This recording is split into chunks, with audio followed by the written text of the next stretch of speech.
They found the town exactly as it had been 30 years ago, except for one thing. Everyone who'd ever entered was gone. No one ever comes back. Some places don't kill you. They don't chase you. They don't scream. They simply refuse to let you leave.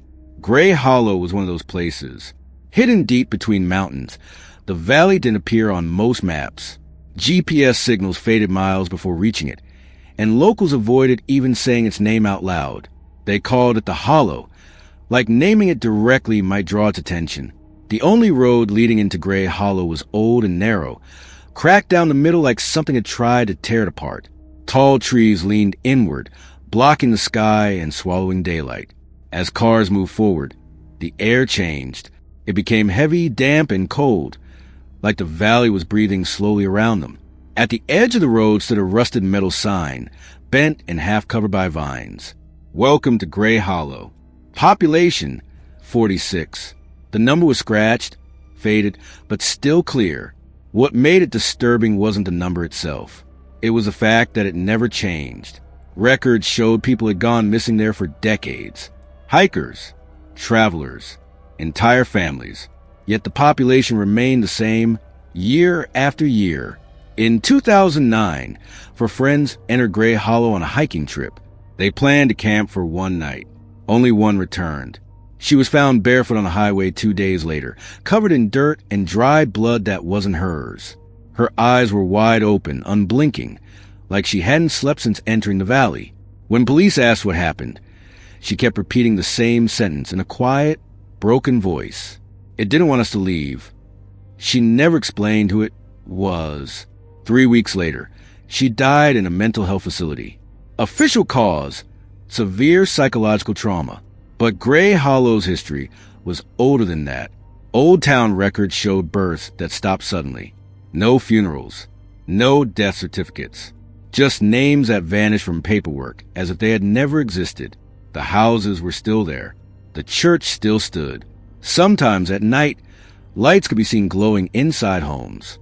But no one ever answered the doors. When the documentary team decided to investigate Gray Hollow, locals tried to warn them. Some begged them not to go.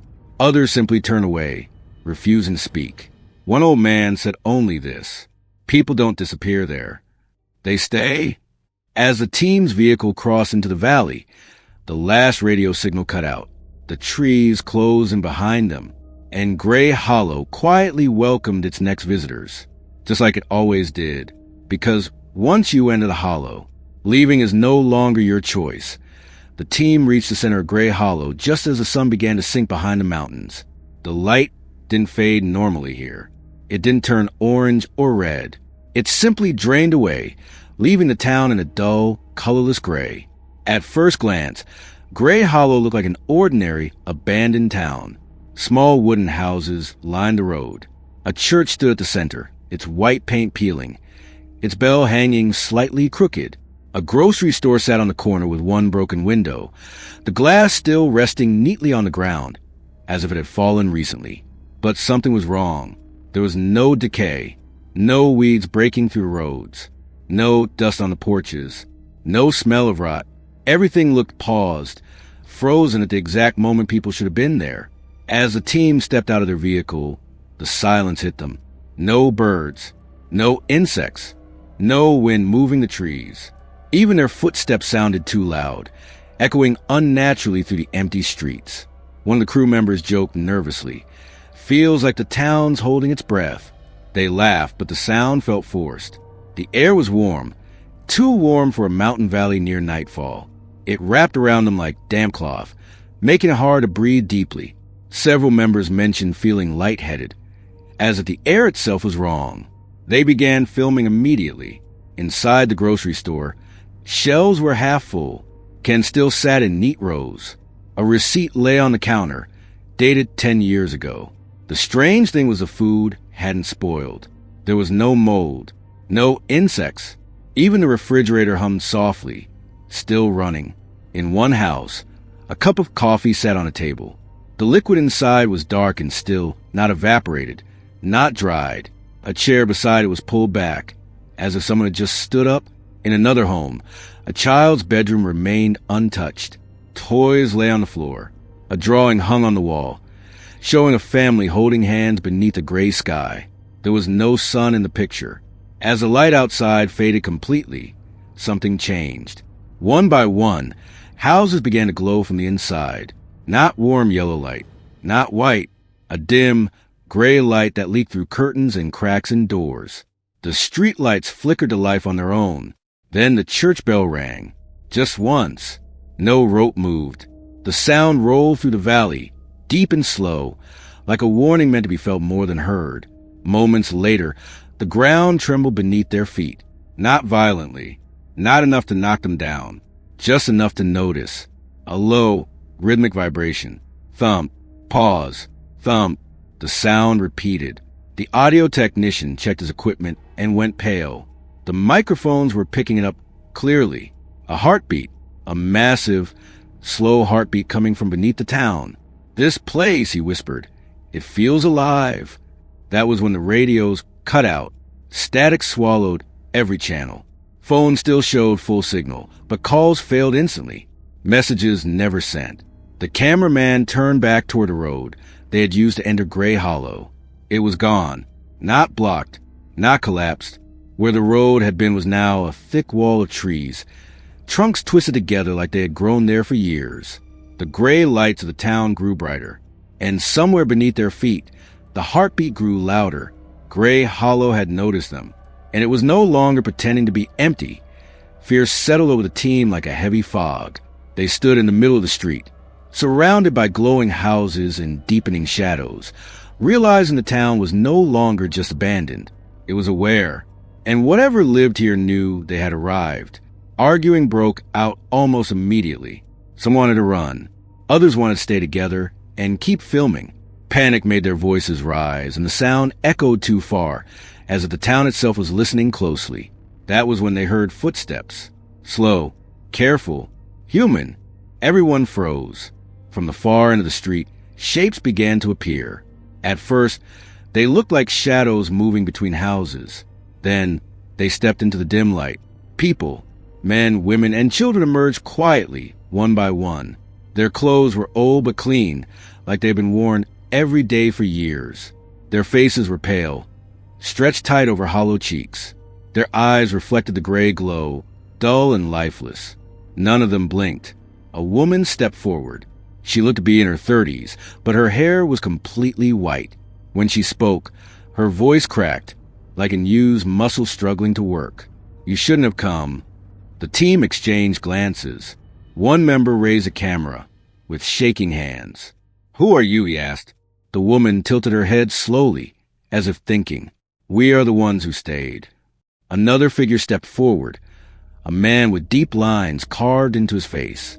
His lips trembled before he spoke, as though remembering how to form words. "If you try to leave," he said, "it will hurt you." A cameraman asked, "What is this place?" The man's eyes shifted toward the glowing houses. Home. They were led into one of the buildings without being touched.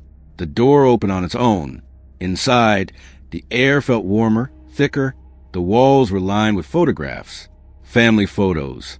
Generations standing in the same rooms, smiling stiffly at the camera. The older photos were clear and detailed. The newer ones were blurred, the faces fading into background, as if the people were slowly being erased. On a table lay an open journal. The last page was filled with shaky writing. "It lets us live as long as we don't resist. The moment you want to leave, it starts taking pieces of you." Another team member explored the church basement. Rows of shoes covered the floor. Hundreds of them. Men's shoes, women's shoes, children's shoes, all neatly placed, all facing the door. On the wall behind the altar, words were carved deep into the stone. "The hollow takes what it needs." Suddenly, the lights flickered. A child appeared at the bottom of the stairs. He couldn't have been older than 8. His eyes were completely gray. "Are you staying?" he asked calmly. When no one answered, he smiled faintly. "You should," he said. "It's easier." The people who lived in Gray Hollow began drifting back into their houses, moving slowly, silently. Doors closed behind them. Locks clicked. Outside, the heartbeat beneath the town grew stronger. Thump, thump. The team realized the truth too late. Gray Hollow wasn't a prison. It was a choice. And every choice came with a price. Panic broke what little control the team still had. The moment the last house door locked shut, the gray lights dimmed slightly, as if the town was waiting. The heartbeat beneath their feet grew slower but heavier, each thump vibrating through their bones. They ran, not toward the center of town, not toward shelter, but toward the edge of Gray Hollow, toward where the road was supposed to be. The ground felt soft under their feet, almost spongy, as if it could give way at any moment. Trees shifted as they approached, trunks bending and straightening with a slow, unnatural movement. Paths that looked open from a distance twisted into dead ends when they reached them. One of the crew members, Malik, stopped suddenly and grabbed his head. "No, no, no," he cried, dropping his camera. "It's pulling something out of me." He screamed as if in pain, but there were no wounds. His hand shook violently as he tried to remember something. Anything. "What's your name?" someone shouted. Malik opened his mouth, but nothing came out. His eyes went empty. Then, without another word, he stood up and calmly turned back toward the glowing town. He walked away as if nothing had happened, disappearing between the houses. No one followed him. They kept running. Branches scraped their arms and faces. But none of them broke. The trees fell hard, unyielding, like bone. The air grew colder with every step, yet sweat soaked their clothes. The heartbeat quickened. Thump, thump, thump. A camera woman tried to film as they ran. Her screen flickered violently. The image twisted, stretching the trees into long, thin shapes. Then the camera cracked open with a sharp snap, not from impact, from pressure inside. A whisper leaked through the broken speaker. "Stay." She dropped the camera, screaming. They reached a clearing where the ground suddenly ended. One stepped forward and the earth fell away, replaced by a vast, gray light that seemed to stretch forever. No darkness, no depth, just endless brightness, humming softly. One of the team slipped. He didn't fall. He sank. The light swallowed him without a sound, his body dissolving like mist. There was no scream, no struggle, only absence. A message was carved into a nearby tree, fresh and deep, though with still bleeding sap. The more you fight, the more it takes. Only two of them remained now. They slowed, breath ragged, realizing running made it worse. The heartbeat softened, matching their pace, as if the hollow was calming. One of them whispered, "It wants us to stop." They stood still. The ground steadied. The trees stopped moving. For a moment, Gray Hollow felt peaceful. Too peaceful. The town lights glowed steadily behind them, inviting, warm, safe. They understood then. Escape was possible, but not without payment. You could leave Gray Hollow only by giving it something it needed. A memory, a piece of yourself, or someone else. The Hollow was patient, and it was hungry. The choice lay before them, heavy and cruel. Stay whole and trapped forever, or leave broken and alone. Only one person was ever confirmed to have escaped Gray Hollow. His name was Daniel Cross. He was found weeks later, walking barefoot along a deserted highway nearly 100 miles from a valley. His clothes were clean. His body showed no injuries. But his eyes looked wrong, too alert, too empty, like someone who had seen something that never truly lets go. When police approached him, he didn't resist. He didn't speak at first. He only stared at the trees lining the road, watching them carefully, as if afraid they might move.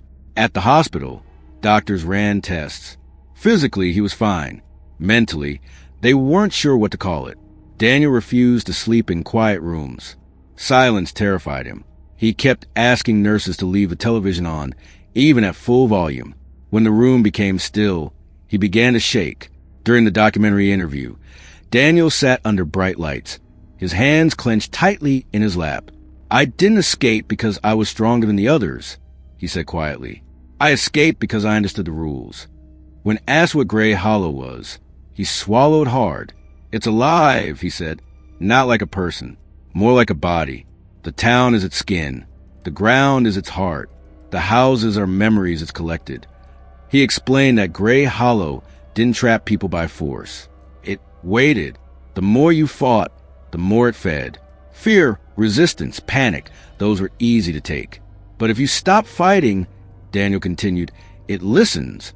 He admitted that when he and the last survivor stood at the edge of the valley, they made a choice. I let it take something I could live without, he said. When asked what that was, Daniel's face tightened. My past, he whispered. He could no longer remember his childhood. His parents' faces were gone. His first home didn't exist in his mind anymore. Years of his life had been erased, leaving only empty spaces where memories should have been. That's the price, he said. It doesn't want bodies. It wants people to stay. And if you won't, it takes the parts of you that want to go back. Daniel was released weeks later. He moved constantly, never staying in one place for long. He avoided mountains. He avoided forests. He avoided anywhere quiet enough for thoughts to get loud. The documentary ends with a final, chilling discovery. Satellite images show Gray Hollow has grown. The valley is wider than it was years ago. The forest around it is thinning, and the population sign still reads, Population 46, because Gray Hollow doesn't count the ones it consumes. It only counts the ones who belong. In the final shot, the camera zooms in on the valley. Deep beneath the earth, a slow heartbeat echoes. Thump, pause, thump, waiting, because Gray Hollow is patient. And sooner or later, everyone who enters must decide, stay forever, or leave and never truly return. And Gray Hollow waited to see what they would choose.